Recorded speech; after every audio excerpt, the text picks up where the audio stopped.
Hello family, welcome back to milk packet. எல்லாரும் எப்படி இருக்கீங்க?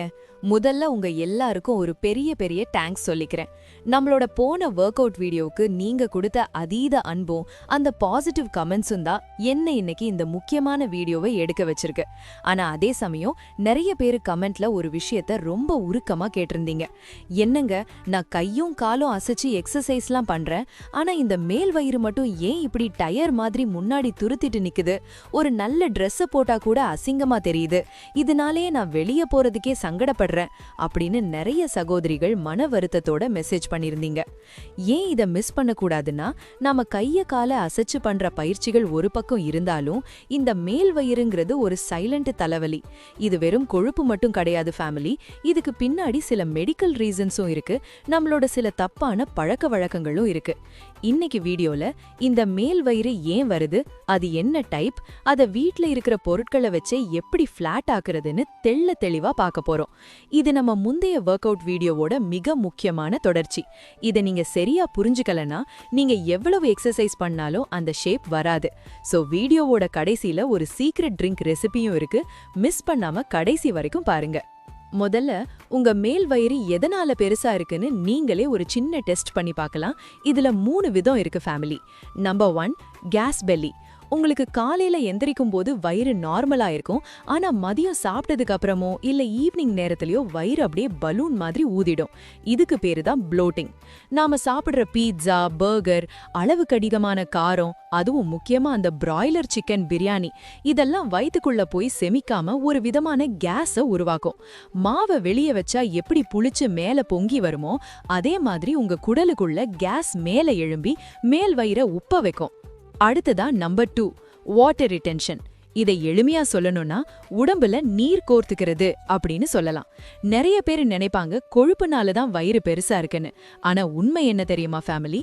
சிலருக்கு அது வெறும் தண்ணி தான். நம்ம உடம்பு ஒரு ஆச்சரியமான மிஷின். அதுக்கு தேவையான உப்பை விட அதிகமா நாம கொடுக்கும்போது அந்த உப்பை பேலன்ஸ் பண்ண உடம்பு அதிகப்படியான தண்ணியை தேக்கி வைக்க ஆரம்பிக்கும். குறிப்பா நம்ம ஊர்ல ரசம் சாதத்துக்கு ஒரு துண்டு ஊறுகாய் இல்லாம சாப்பிட மாட்டோம், இல்லனா மொறுமொறுன்னு 2 அப்பளம் பொரிச்சு வைப்போம். இதுல இருக்கிற அந்த சோடியம் தான் வில்லனே. இது என்ன பண்ணும் தெரியுமா ஃபேமிலி? நம்ம செல்கள்ல தண்ணிய அப்படியே லாக் பண்ணிடும். இதனாலதான் சிலருக்கு காலையில பாக்கும்போது முகம் வீங்கின மாதிரி இருக்கும், கை விரல்கள்ல மோதிரம் கழட்ட வராது, அதே மாதிரி மேல் வயிறு அப்படியே ஒரு வீக்கத்தோட டைட்டா தெரியும். இத எடிமா அப்படின்னு கூட சொல்லுவாங்க. நீங்க தாகமே இல்லாம அதிகமா ஐஸ் வாட்டர் குடிக்கிறது, இல்லனா ரொம்ப நேரம் ஒரே இடத்துல காலை தொங்க போட்டு உட்கார்ந்து வேலை பாக்குறது, இது எல்லாமே இந்த நீர்த்தேக்கத்துக்கு ஒரு காரணம் தான் ஃபேமிலி. ஆனா கவலைப்படாதீங்க, இந்த நீர் வீக்கத்தை குறைக்கிறது ரொம்ப ஈஸி. இதுக்கு ஒரு சின்ன மேஜிக் இருக்கு. நீங்க எவ்வளவு அதிகமா தண்ணி குடிக்கிறீங்களோ அவ்வளவு வேகமா உடம்பு இந்த தேங்கி இருக்கிற பழைய தண்ணியை வெளியேற்றும். முக்கியமா பொட்டாசியம் அதிகமா இருக்கிற இளநீர், வாழைப்பழம் சாப்பிட்டா இந்த உப்பசம் அப்படியே காணாம போயிடும். இப்போ நாம பார்க்க போறதுதான் ரொம்ப ரொம்ப முக்கியமான விஷயம் ஃபேமிலி. Number 3, stress fat. இத கார்டிசால் பெல்லி அப்படின்னு கூட சொல்லுவாங்க. நிஜத்தை சொல்லுங்க ஃபேமிலி, இன்னைக்கு நாம காலையில எந்திரிச்சதுல இருந்து ராத்திரி படுக்கிற வரைக்கும் ஏதோ ஒரு ஓட்டத்துல தான் இருக்கும். பிள்ளைங்களோட படிப்பு, வீட்டு பட்ஜெட், ஆபீஸ் வேலை, இல்லனா ஏதோ ஒரு மனக்கவலை, இப்படி நாம எப்ப பார்த்தாலும் ஒரு விதமான பதட்டத்திலேயே இருக்கும். நீங்க எப்பெல்லாம் ரொம்ப டென்ஷனா இருக்கீங்களோ அப்போ உங்க மூளை உங்க உடம்புக்கு ஒரு சிக்னல் கொடுக்கும், ஏதோ ஆபத்து வருது, உடனே எனர்ஜியை சேமிச்சு வை அப்படின்னு சொல்லும். அப்போ உங்க உடம்புல கார்டிசால் அப்படின்ற ஒரு ஸ்ட்ரெஸ் ஹார்மோன் கடகடன்னு சுரக்க ஆரம்பிக்கும். இந்த ஹார்மோன் என்ன பண்ணும் தெரியுமா ஃபேமிலி? ரொம்ப புத்திசாலித்தனமா மத்த இடத்துல இருக்கிற கொழுப்பை எல்லாம் எடுத்துட்டு வந்து நம்ம மேல் வயித்துல இருக்கிற முக்கிய உறுப்புகளுக்கு பாதுகாப்பா அங்கேயே சேமிச்சு வச்சிடும். அதனாலதான் நீங்க என்னதான் ஜிம்முக்கு போய் முட்டி மோதி ஒர்க் அவுட் பண்ணாலும், டயட்ல இருந்தாலும், மனசுல இருக்கிற அந்த பாரத்தையும் கவலையையும் குறைக்கலன்னா இந்த மேல் வயிறு 1 இன்ச் கூட குறையாது. முக்கியமா நைட்டு சரியா தூக்கம் இல்லைன்னா இந்த ஹார்மோன் இன்னும் அதிகமா சுரக்கும். ஒரு நாளைக்கு 7 மணி நேரம் ஆழ்ந்த தூக்கம் இல்லைன்னா உங்க மெட்டபாலிசம் அப்படியே ஸ்லோ ஆகிடும். அதனாலதான் சொல்றேன் ஃபேமிலி, வயிறு குறையணும்னா முதல்ல உங்க மனசை ரிலாக்ஸா வச்சுக்கோங்க. சின்னதா ஒரு மெடிடேஷன் பண்ணுங்க, இல்லனா உங்களுக்கு பிடிச்ச பாட்டை கேளுங்க. மனசு லேசானா வயிறு தானா குறையும். ஏன் முன்னாடியெல்லாம் நம்ம பாட்டிங்களுக்கோ அம்மாங்களுக்கோ இவ்ளோ வயிறு வரல? யோசிச்சு பார்த்திருக்கீங்களா? நாம இன்னைக்கு மிஷின் வாழ்க்கைக்கு ரொம்பவே பழகிட்டோம் ஃபேமிலி. வீட்டு வேலை செய்யறோம்னு சொல்றோம், ஆனா துணி துவைட்ட வாஷிங் மிஷின் வந்தாச்சு, மாவு அரைக்க கிரைண்டர் வந்தாச்சு, மசாலா அரைக்க மிக்ஸி வந்தாச்சு. நாம குனிஞ்சு நிமிந்து எந்த வேலையும் செய்யறதே இல்ல. எல்லா பொருட்களையும் செல்ஃப்ல மேல அடுக்கி வைக்கிறோம். இதனால நம்ம வயிற்று தசைகளுக்கு வேலையே இல்லாம போயிடுது. அதோட சாப்பிட்ட உடனே போய் சோஃபால உட்காந்து போன் பாக்குறது, இல்லனா பெட்ல படுக்கிறது, இதுதான் மேல் வயிறு வளர மெயின் ரீசன். ஜீரணிக்க வேண்டிய சக்தி அப்படியே தேங்கி போய் அங்க கொழுப்பா உட்கார்ந்துடுது. இப்போ தீர்வுக்கு வருவோம். இதுக்கு 3 மேஜிக்கல் சொல்யூஷன்ஸ் இருக்கு. அதுல முதல் விஷயம், அந்த கேஸ் பெல்லி பிரச்சனைய வேரோட அறுக்கிற அந்த மேஜிக்கல் ட்ரிங்க். நிறைய பேரு கேஸ் டேப்லெட் போடுவீங்க, ஆனா அது தற்காலிகமான ஒரு நிவாரணம் தான். ஆனா இந்த சோற்று கற்றாழை அப்படி இல்ல. இது ஒரு இயற்கையான குடல் சுத்திகரிப்பான். முதல்ல ஒரு கற்றாழை மடலை எடுத்து அந்த ஓரத்துல இருக்கிற முட்களை எல்லாம் நீக்கிட்டு அந்த உள்ள இருக்கிற அந்த வெள்ளையான ஜெல்ல மட்டும் தனியாயிடுங்க. இங்க ஒரு ரொம்ப ரொம்ப முக்கியமான விஷயம் ஃபேமிலி, கவனமா கேளுங்க. அந்த ஜெல்ல அப்படியே பயன்படுத்த கூடாது. அதுல ஒரு மஞ்சள் நிறத்துல திரவம் வரும். அது வயித்துக்கு ஆகாது. அதனால அந்த ஜெல்ல குறைஞ்சது 7 முறை நல்ல தண்ணியில கழுவணும். அந்த வழுவழுப்பு தன்மை போற வரைக்கும் கழுவுனாதான் அதுல இருக்கிற கசப்பு தன்மையும் கெட்ட குணங்களும் போகும். இப்போ நல்லா தேய்ச்சு கழுவுன அந்த ஜெல்ல ஒரு சின்ன துண்டு எடுத்துக்கோங்க. இத ஒரு மிக்ஸி ஜார்ல போட்டு கூடவே ஒரு கிளாஸ் தாராளமா மோர் சேர்த்துக்கோங்க. மோர்ல இருக்கிற ப்ரோபயோட்டிக் உங்க குடலுக்கு ஒரு நல்ல நண்பன். இதுல ஒரு சிட்டிகை பெருங்காயம் சேர்த்துக்கோங்க. பெருங்காயம் எதுக்குன்னா குடல்ல இருக்கிற அந்த பிடிவாதமான காத்தை வெளியே தள்ளுறதுல இது ஒரு கில்லாடி. இத நல்லா மிக்ஸில அடிச்சு காலையில வெறும் வயித்துல குடிங்க.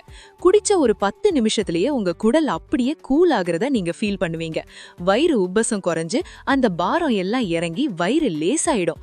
இது வெறும் கேஸ மட்டும் வெளியேத்தாது ஃபேமிலி, உங்க உடம்புல இருக்கிற பித்தத்தை குறைச்சு உடம்ப நல்லா குளிர்ச்சியா வச்சுக்கும். உங்க முகத்துல ஒரு தனி பொலிவு வரத நீங்களே பாப்பீங்க. இப்போ தீர்வை நோக்கி போவோம்.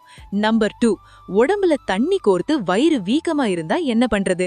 நாம ஏற்கனவே பார்த்த மாதிரி அதிகப்படியான உப்பாலையோ இல்ல ஒரே இடத்துல உட்கார்ந்து வேலை பார்க்கறதுனாலயோ நம்ம உடம்புல இருக்கிற தேவையற்ற நீர் வெளியேறாம அப்படியே தங்கிடும். இதனாலதான் உங்க மேல் வயிறு ஒரு வீக்கத்தோட ஹெவியா தெரியும். இத உடைக்க நம்ம கிட்ட இருக்கிற 2 மகா மருந்துகள் இஞ்சி மற்றும் சுக்கு. இஞ்சிக்கு ஒரு தனி குணம் உண்டு ஃபேமிலி. அது என்னன்னா நேச்சுரல் டயூரெட்டிக். அதாவது உங்க உடம்புல இருக்கிற தேவையற்ற நீர்ச்சத்தை சிறுநீர் மூலமா வெளியேற்றுறதுல இதுக்கு நிகர் எதுவுமே இல்ல. ஒரு சின்ன துண்டு இஞ்சியை எடுத்து நல்லா தட்டி ஒரு கிளாஸ் தண்ணியில போட்டு நல்லா கொதிக்க வைங்க. அந்த தண்ணி பாதியா வத்துற வரைக்கும் கொதிக்க விட்டு அப்புறம் வடிகட்டி மிதமான சூட்ல குடிங்க. உங்களுக்கு இஞ்சி சாறு ஒத்துக்காதுன்னா கவலையப்படாதீங்க. நம்ம வீட்டு அஞ்சரை பெட்டியில இருக்கிற சுக்கு இருக்கவே இருக்கு. சுக்குக்கு மிஞ்சிய மருந்து இல்லைன்னு சும்மாவா சொன்னாங்க? ஒரு துண்டு சுக்க நல்லா இடிச்சு அதுல கொஞ்சம் மிளகு சேர்த்து டீ போட்டு குடிங்க. இது உங்க மெட்டபாலிசத்தை தூண்டி உடம்புல இருக்கிற அந்த வாட்டர் வெயிட்ட அப்படியே குறைக்கும். முக்கியமா இந்த இஞ்சி அல்லது சுக்கு டீயை நீங்க குடிக்கும்போது உங்க உடம்புல இருக்கிற ரத்த ஓட்டம் சீராகும்.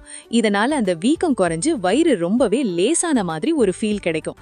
ஒரு நாளைக்கு 2 முறை இதை தொடர்ந்து செஞ்சு பாருங்க. அந்த மாற்றத்தை நீங்களே உணரலாம். இப்போ 3வது முக்கியமான விஷயம் ஃபேமிலி, உங்க மேல் வயிற்று சதையை இப்படி பிடிச்சு பாருங்க. நல்ல தடிமனா கையில வந்தா அது தேங்கி போன கொழுப்பு தான். இதுக்கு ஒரு சூப்பர் யூனிவர்சல் சொல்யூஷன் இருக்கு. அதுதான் சுடுதண்ணீர் குடிக்கிறது. ஒரு பாத்திரத்துல ஒட்டி இருக்கிற நெய்யை சுடுதண்ணி ஊத்தி கழுவுனா எப்படி ஈஸியா போகுமோ அதே மாதிரி தான் நம்ம உடம்புல இருக்கிற பிடிவாதமான கொழுப்பும். எப்போ தண்ணி குடிச்சாலும் இளஞ்சூட்ல குடிங்க. இது உங்க மெட்டபாலிசத்தை தூண்டி அந்த மேல் வயிற்று சதையை மெதுவா கரைக்க ஆரம்பிக்கும். ஐஸ் வாட்டரை இன்னைக்கே ஓரம் கட்டிடுங்க ஃபேமிலி. அடுத்ததா ஒரு முக்கியமான ரகசியம், ராத்திரி 8 மணிக்கு மேல சாப்பிடுறத நிறுத்திடுங்க. சூரியன் மறைஞ்சதுக்கு அப்புறம் நம்ம செரிமான சக்தி கம்மியாயிடும்.